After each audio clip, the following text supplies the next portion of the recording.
à tous et bienvenue à ces carrefours d'échange de l'Arche de Dieu. Je suis Maman Kabasobabo. Sur ces plateaux, je suis accompagnée de mes deux invités, le pasteur Badibanga Donatien et le pasteur Pascal Motombo. Merci, madame. La semaine passée, le pasteur Badi nous a donné une idée sur les contenus du cours d'éducation sexuelle qui sera dispensé à nos enfants. Et le pasteur Pascal Motombo nous a fait comprendre que nous pouvons retirer nos enfants de ces cours de sexualité sur base de la charte québécoise des droits et libertés. Et le pasteur Kado Kabasile nous a parlé que nous pouvons recourir à la prière pour que Dieu puisse protéger nos enfants. Et aujourd'hui, nous allons poursuivre notre débat avec une question très simple. Comment, de façon concrète, pouvons-nous barrer la route à ces cours de sexualité aux enfants et à minimiser l'impact sur nos enfants? Vous voulez savoir comment résister concrètement à ce cours d'éducation à la sexualité? Vous avez la parole. Le recours à la loi. Première loi, la Charte des droits et libertés du Québec. Allez-y. L'article 3 prescrit ce qui suit. Toute personne est titulaire des libertés fondamentales, telles la liberté de conscience, la liberté de religion, la liberté d'opinion, la liberté d'expression, la liberté de réunion pacifique et la liberté d'association. L'article 41 rajoute: les parents ou les personnes qui en tiennent lieu ont le droit d'assurer l'éducation religieuse et morale de leurs enfants, conformément à leurs convictions, dans le respect des droits de leurs enfants et de l'intérêt de ceux-ci. On peut y ajouter l'article 39. Tout enfant a droit à la protection, à la sécurité et à l'attention que ses parents ou les personnes qui en tiennent lieu peuvent lui donner. Donc, si j'ai bien compris, les parents ont le droit et le devoir de protéger leurs enfants, c'est ça? Absolument, d'après la charte. Et ce n'est pas tout. Il y a encore le Code civil du Québec. Dans son article 599, il prescrit que les pères et mères ont, à l'égard de leurs enfants, le droit et le devoir de garde, de surveillance et d'éducation. À l'article 601, le titulaire de l'autorité parentale peut déléguer la garde, la surveillance ou l'éducation de l'enfant. Et l'article 605, que la garde de l'enfant ait été confiée à l'un des parents ou à une tierce personne, quelles qu'en soient les raisons, les pères et mères conservent le droit de surveillance, conservent le droit de surveiller son entretien et son éducation et sont tenus d'y contribuer à proportion de leurs facultés. Merci beaucoup, pasteur. Merci. Je passe la parole au révérend Donatien Badibanga. Vous avez un mot à ajouter là-dessus? Je pense que la question que vous nous avez posée, c'est justement celle de savoir ce que nous devons faire pour barrer la route à ce cours d'éducation sexuelle ou même à minimiser l'impact sur la vie de nos enfants.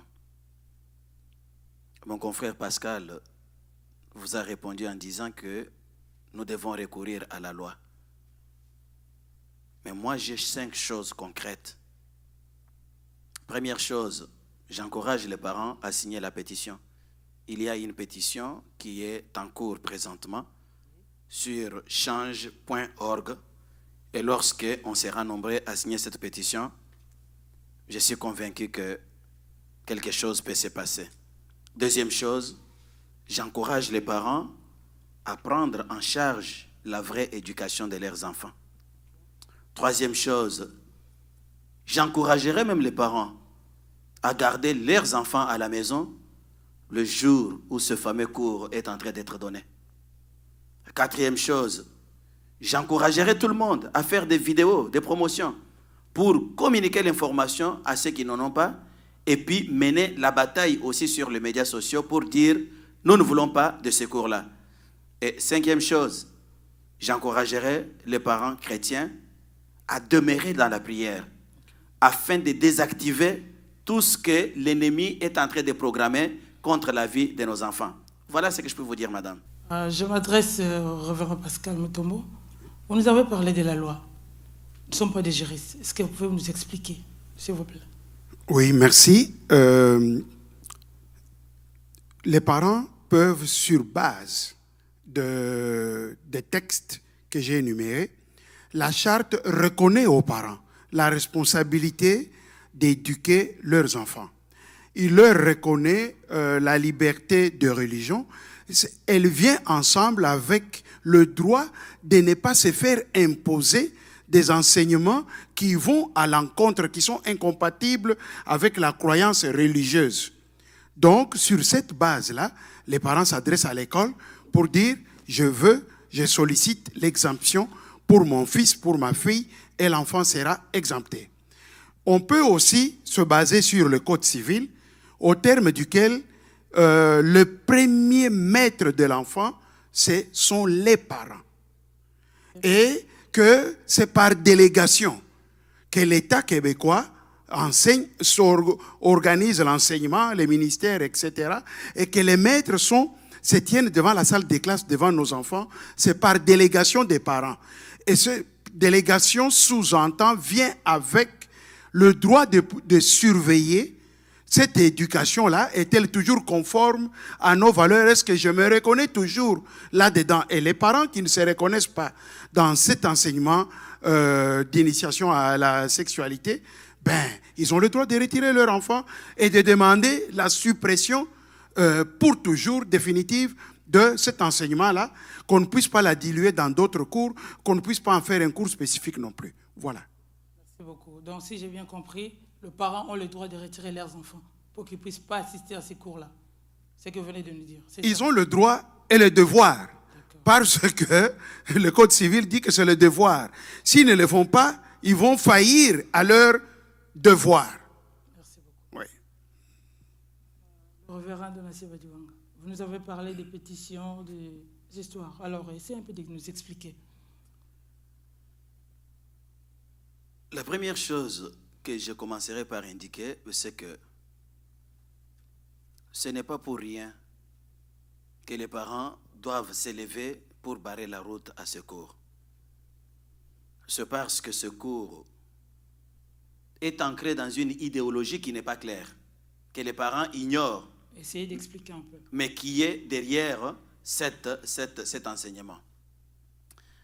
Regardez, je vous ai bien sûr cité 5 choses que moi je mets de l'avant pour barrer la route à ce fameux cours. Mais souvenez-vous que la fois passée, je vous avais donné 6 thèmes qui couvraient la matière qui est prévue pour l'enseignement de ces cours à l'école primaire. Exact. Si vous avez été attentif, vous devriez bien retenir ou vous poser des questions sur le thème numéro 2. Voilà ce que le deuxième thème dit. On nous parle de l'identité, rôle, stéréotypes sexuels et normes sociales. Suivez-moi bien, madame. Je vous écoute. Identité, rôle, stéréotypes sexuels et normes sociales. Là, on s'adresse aux enfants des maternelles. Qu'est-ce qu'on veut leur dire exactement? Essayez un peu d'expliquer. Les enfants de maternelle, de quel âge à quel âge? Il y a des enfants de maternelle à partir de l'âge de 3 ans. Et qu'est-ce qu'on veut leur dire exactement? Première chose, l'idéologie qui est derrière ce chapitre. Moi, je dirais même l'idéologie qui est derrière ce cours, c'est la propagande de l'homosexualité. Vous savez parfois que les chrétiens sont devenus trop mous. Le pasteur Pascal, qui est juriste, a parlé tout à l'heure. Il nous a fait comprendre que nous avons tous des droits. Nous avons des libertés qui sont coulées et dans la charte et dans le code civil. Et d'après ces libertés, il a dit, nous avons la liberté des religions.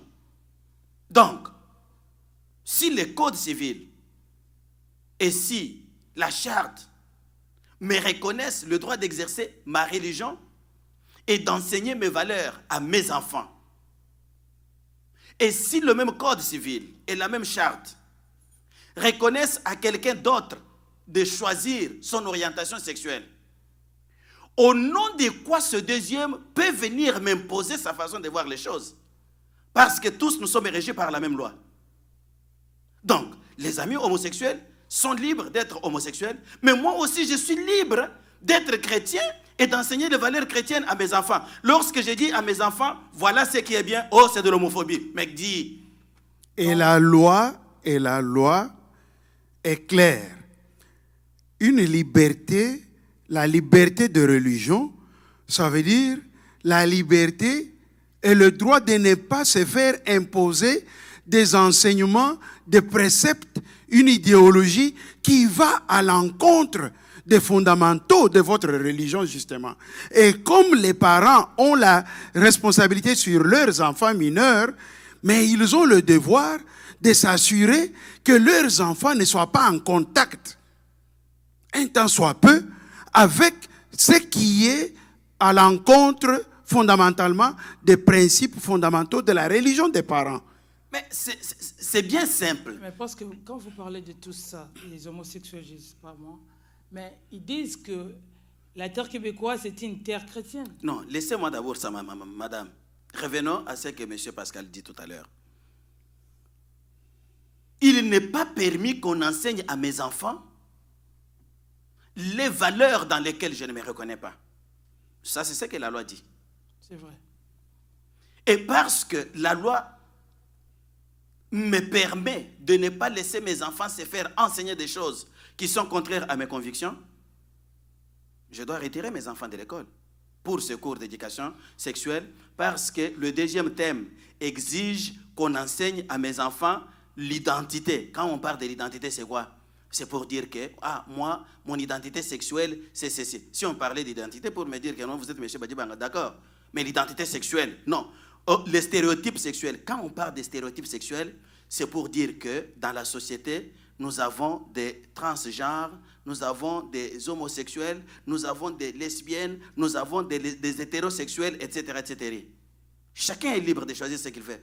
Est-ce que c'est important qu'on enseigne ça à mon enfant? Et surtout à un enfant de 4 ans, 5 à un enfant ans, de 3 ans. Il n'a pas besoin de savoir non. tout ça. Mais c'est pourquoi je vous dis, excusez-moi, c'est pourquoi je vous dis que l'idéologie qui est cachée derrière cet enseignement, c'est de faire la promotion de l'homosexualité. C'est une bonne chose. Mais avant d'en arriver là, on devrait nous enlever d'abord à nous la liberté des religions. Sinon, il y a incompatibilité. Vous m'avez donné la liberté, mais vous voulez passer par-dessus ma liberté pour pouvoir m'imposer d'autres choses qui sont contraires aux fondamentaux auxquels moi je crois. Voilà pourquoi on doit barrer la route à ce cours. Et les outils juridiques sont là. Et vous savez, les bons outils juridiques, quand on les étudie, ils reflètent l'échelle des valeurs de la société. Regardez dans notre société. Il y a des choses que les enfants ne peuvent pas faire seuls. L'État québécois ne permet pas ça. Comme quoi, exemple? Les enfants, en bas âge, ne peuvent pas rester seuls à la maison. Parfait. Ils doivent être sous la responsabilité d'une personne adulte. On doit garder les médicaments hors de la portée des enfants. On ne peut pas laisser les armes quand vous parlez des à portée des enfants. Là, ils amènent les enfants de 4 ans à 5 ans à suivre l'éducation sexuelle. Mais là, quand vous parlez qu'il ne faut pas laisser les médicaments à la portée des enfants, vous parlez des enfants de quel âge? Rien que les enfants en âge d'école primaire, ils ne doivent pas rester seuls. Ils ne peuvent pas prendre le maniement des armes. Et on ne peut pas laisser des armes à la portée de ces enfants-là. Les parents ne doivent pas laisser les médicaments à la portée de ces enfants-là. Donc, vous voyez? Si j'ai bien compris, parce que ces enfants n'ont pas le jugement vis-à-vis de tout ça. Oui, et moi je vois comment on reconnaît la responsabilité des parents.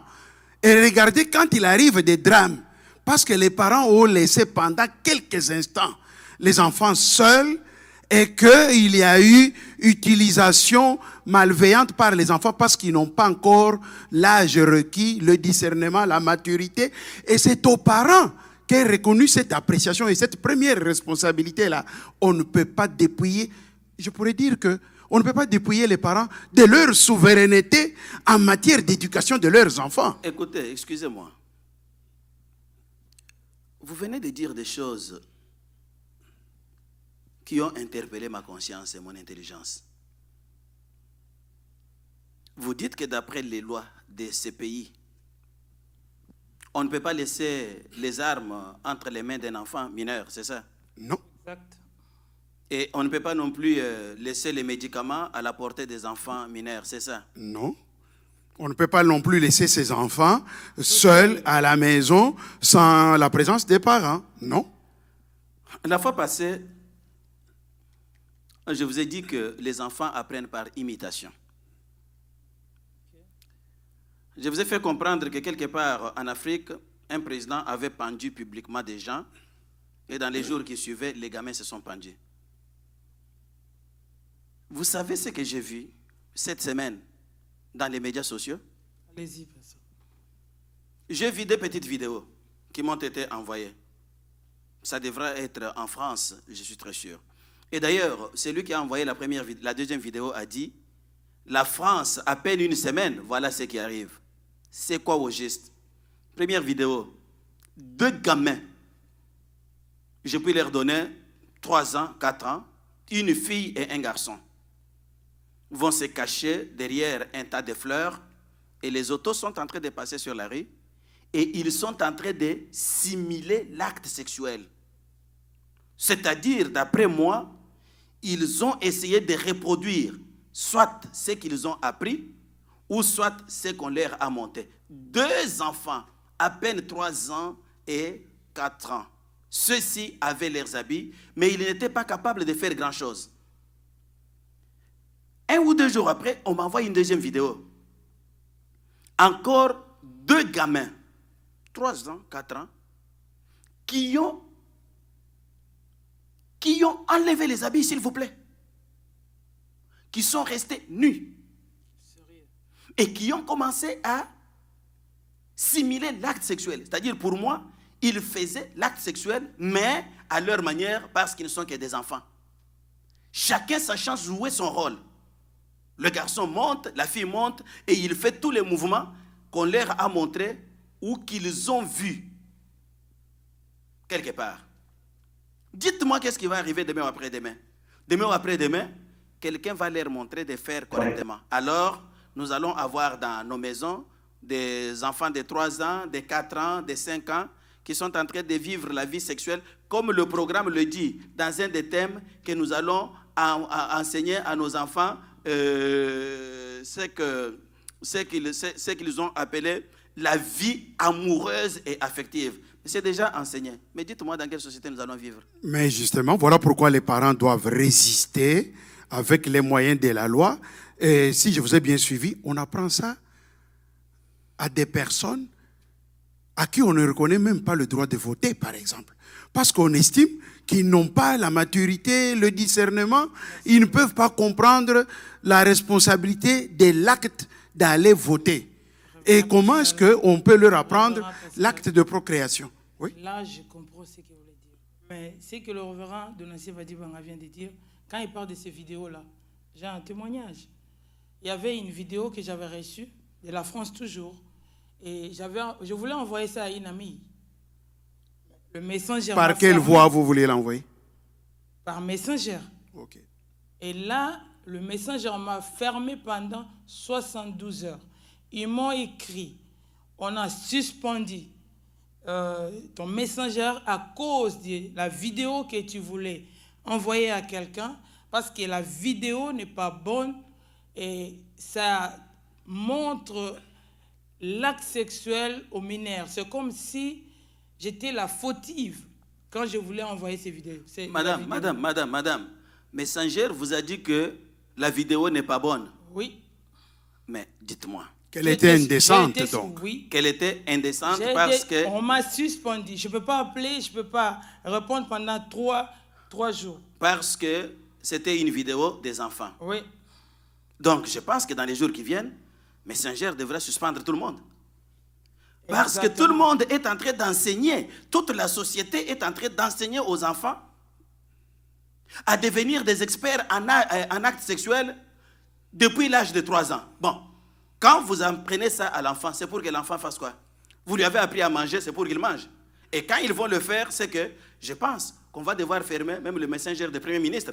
Non, mais là, moi, je ne pense pas que le Québec va arriver là parce que je ne doute pas que les parents chrétiens vont s'élever, qu'ils vont utiliser les moyens de la loi, qu'ils vont sortir leurs enfants de ces cours-là. Révérend Pascal Mutombo, nous avons compris tout ce que vous nous avez dit à propos de la loi, que les parents ont le droit et le devoir de protéger leurs enfants. Est-ce que vous avez encore quelque chose à ajouter? Parce que nous tendons vers la fin de notre émission. J'invite tous les parents qui ne se reconnaissent pas dans ce cours-là à faire tout ce qui est en leur pouvoir pour que cette question fasse partie du débat des chefs des partis politiques qui viennent se solliciter leur suffrage. Et de cette façon-là, les parents vont avoir le choix de qui est-ce qu'ils envoient pour faire des lois à l'Assemblée nationale pour les prochaines 4 années et qui est-ce que à qui est-ce qu'il donne le fauteuil du Premier ministre. Vous voyez? Donc, c'est aussi une façon de résister en sanctionnant, donnant une bonne gifle politique aux partis qui ne méritent pas la confiance des parents chrétiens et de trier qui va nous gouverner et faire des lois pour les années suivantes. Voilà. Merci beaucoup. Et là, le pasteur Donatien Badibanga. Vous avez quelque chose à ajouter là-dessus? Quelque chose, peut-être beaucoup de choses. Allez-y, vous avez la parole. J'ai échangé avec un ami québécois. Quand je lui parlais de ce cours d'éducation sexuelle, il me disait, oh c'est correct, moi j'ai suivi ce cours, c'est bien. À quel âge? Et je lui ai demandé, est-ce que vous en connaissez le contenu? Il dit, bon, l'école va nous envoyer. Moi je dis, voici le contenu. Quand je lui ai donné le contenu du cours, il a sursauté. Et quand je lui ai dit que ce cours est donné maintenant, à partir de 3 ans, il a sursauté. La première chose que je vais vous dire, pour terminer, pour conclure, c'est que les parents cherchent l'information. La Bible dit que l'ignorance tue. Lorsque le pasteur Kado est parti, il a parlé de la précédente émission aux amis. Il a été gêné de trouver que même ici à Montréal, il y a des parents qui ne savaient même pas qu'il y a un cours d'éducation sexuelle qui entre en vigueur. Et qui ne savent même pas quel est le contenu de ce cours. Ça, c'est un danger. J'invite tous les parents à s'intéresser à la question. Je vous ai donné 5 points. J'ai dit de signer la pétition. Il y a des gens qui sont forts. Mon confrère Pascal voulait en parler, mais il n'en a pas parlé, qui suivent l'exemple du Premier ministre Ford. D'ailleurs, sur la publicité de la pétition, c'est la photo de Ford qui est là. Si vous passez sur ma page Facebook, vous allez trouver cette pétition. Moi, je l'ai signée. Je vous invite à signer. Deuxième chose, je vous ai dit, occupez-vous de l'éducation de vos enfants. Enlevez un peu les gants. Dites aux enfants ce qui est bien du point de vue sexuel. Dieu n'est pas contre la sexualité. Le collègue Pascal Moutombana parlait tout à l'heure qu'on ne permet pas aux enfants d'avoir des armes. Mais lorsque ces enfants atteignent 20 ans, on va leur donner la possibilité d'avoir des armes ou de rester seuls à la maison. La sexualité, Dieu n'est pas contre la sexualité. Madame, le jour où vous êtes née, c'est le jour-là que vous avez mangé le pain? Jamais. Et même quand j'ai eu mes enfants ici, l'hôpital ne permet pas de leur donner de l'eau. On dit qu'ils ne peuvent pas boire de l'eau, il faut attendre peut-être 1 semaine ou 1 mois ou 30 jours. Qu'est-ce que cela veut dire? Cela veut dire que les choses arrivent dans la vie de façon progressive. Bien sûr. Qu'il y a un âge pour toutes choses. Et qu'il y a un âge pour toutes choses. On n'est pas contre la sexualité, mais attendez le temps. Un enfant qui n'a pas atteint la puberté, qu'est-ce qu'il va faire avec la sexualité? Ça va devenir dangereux pour lui. Alors, que les parents prennent la chose en main, qu'ils expliquent les choses clairement aux enfants en leur disant, attendez le temps. Et je voudrais me joindre à vous pour encourager les parents du Québec à suivre l'exemple des parents de l'Ontario. Vous savez, nos politiciens nous ont habitués à prendre l'Ontario comme modèle quand il s'agit des salaires des médecins ou des choses comme ça. Mais là, nous venons d'apprendre avec bonheur que M. Ford, à Toronto, lui, à la demande des parents, il a supprimé ce cours-là. Alors, nous, les parents du Québec, qu'est-ce que nous attendons? Nous ne devons pas nous laisser tasser. Voilà le moment pour nous de nous tenir et de nous prendre en charge et d'obtenir, comme nos collègues de l'Ontario, la suppression de ce cours-là ici. Et les parents, surtout les parents chrétiens, ils doivent apprendre à porter leurs pantalons. Il y a beaucoup de gens mous. C'est un devoir, hein, le Code civil rappelle que c'est un devoir. Et le devoir, quand on ne le remplit pas pleinement et de façon entière, il y a défaillance. Donc, on va en répondre. Il y a des gens trop mous. Les autres crient pour leurs droits. Ils font des défilés. Mais il y a le parent qui dit toujours il faut prier. Je vais arriver à ça. Laissez-moi une minute. Oui, mais Jésus-Christ a fouetté les gens dans les temples de son Père quand il a vu que l'abomination était entrée dans le temple. Donnez-moi une minute. Oui. Les autres crient. Ils font les défilés pour faire la promotion de leurs droits. Pendant ce temps-là, les parents, surtout les parents chrétiens, vont se cacher. Vous allez vous cacher, c'est une bonne chose. Sortez, vous dites que nous sommes la lumière du monde, mais sortez. Publiez des vidéos. J'ai été béni cette semaine. J'ai vu des dames en France qui ont publié une vidéo et j'ai reconnu notre sœur Blanche Toudilou sur la vidéo qui parlait fort pour dire que nous sommes des mères. Nous ne pouvons pas permettre ça. Il faut que les chrétiens parlent. Il faut que nos mamans parlent. Il faut que les hommes parlent. Ce n'est pas aller se cacher derrière dans sa chambre et puis dire mais qu'est-ce qu'on va faire jusqu'au moment où on viendra vous confisquer même les droits qu'on vous a donnés. On doit parler. S'il s'agit de retirer votre enfant, ce jour-là, il y a cours de sexualité. Allez, garçon, reste à la maison.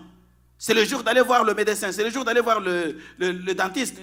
Eh bien, s'ils ne comprennent pas, ils diluent le cours. Dans d'autres cours, dis à l'enfant va dormir, sors, va à la toilette. Comme ça, ça ne peut pas passer. Voilà. En peu de mots, ce qu'il faut dire. Bref, ce que je dirais, nous devons résister à ces cours parce que c'est une abomination contre la vie de nos enfants. Il y a des parents qui cherchent, même qui demandent comment écrire une lettre adressée à l'école. Mon confrère Pascal Mutombo est juriste. Juste demander ses services. Appelez même à l'église l'Arche de Dieu, 514-271-7788. Appelez, prenez rendez-vous avec lui.